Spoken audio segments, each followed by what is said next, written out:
Hello दोस्तों, आपका मेरे चैनल में बहुत बहुत स्वागत है। आज मैं आपके लिए लाई हूँ आधे अधूरे नाटक। आधे अधूरे नाटक मोहन राकेश के द्वारा 1969 में लिखा गया था।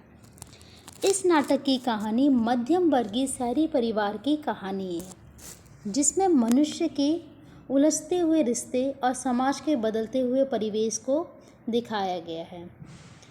इन रिश्तों के अंदर अधूरापन, कुंठा, घुटन को मोहन राकेश जी ने बहुत अच्छे से दर्शाया है।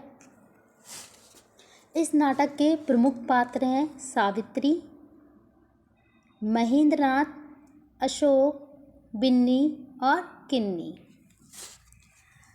सावित्री इस नाटक की नायिका है। महेंद्रनाथ सावित्री के पति हैं। अशोक उनका बेटा है। बिन्नी और किन्नी उनकी बेटियां हैं। इस कहानी के अन्य पात्र हैं जुनेजा, सिंघानिया, जगमोहन आदि।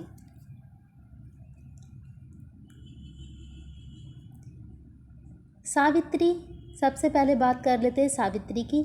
सावित्री एक 40 साल की महिला है, जो 40 साल के होने के बावजूद भी उसके चेहरे की चमक अभी बरकरार है। सावित्री के अंदर भी वही कुंठा, वही घुटन है जैसे अन्य पात्रों में देखने को मिलेगी। सावित्री के पति एक बिजनेसमैन है और उन्हें अपने व्यापार में बार बार असफलता का सामना करना पड़ता है, जिसके कारण सावित्री घर पर रहने से अच्छा बाहर नौकरी करने की सोचती है और बाहर नौकरी करने लगती है। उसकी मुलाकात 4 लोगों से होती है। जब उसकी मुलाकात उन 4 लोगों से होती है तो उसको पता चलता है कि उसके पति महेंद्रनाथ के अंदर बहुत सारी कमियां हैं जो उसके नज़र आने लगती है, और इन्हीं कमियों को पूरा करने के लिए वो एक एक करके सभी पुरुषों के संपर्क में आती है।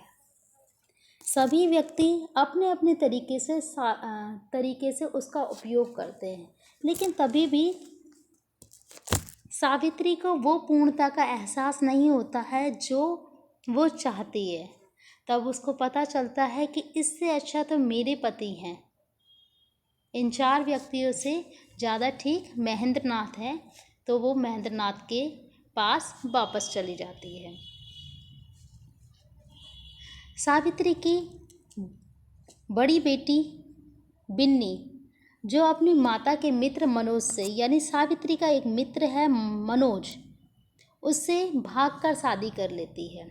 मनोज सावित्री से मित्रता तो करता है, लेकिन उसकी नज़र उसकी बेटी पे होती है। वो अपने प्रेम के जाल में उसकी बेटी बिन्नी को फंसाता है और उससे भगाकर शादी कर देता है। जब बिन्नी को लगता है कि जिस इच्छा की पूर्ति के लिए मैंने मनोज से शादी करी थी, उस इच्छा की पूर्ति बिन्नी को नहीं हो रही है, तो वो उसको छोड़ के अपने घर वापस चली आती है।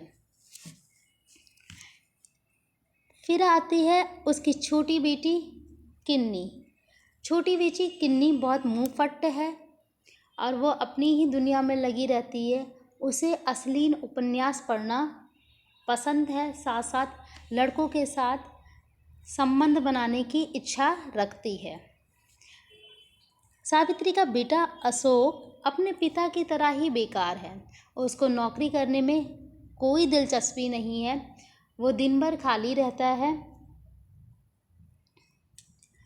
और उसको अपने माता पिता और समाज के प्रति विद्रोह की भावना है, यानी वह अपने माँ बाप और समाज के प्रति विद्रोह की भावना रखता है। इसी प्रकार से सारे पात्र कहीं ना कहीं अधूरेपन को महसूस करते हैं और कहानी के अंत में वो सभी अपने अपने घर लौटकर वापस आ जाते हैं, यानी एक ही परिवार में रहने लगते हैं।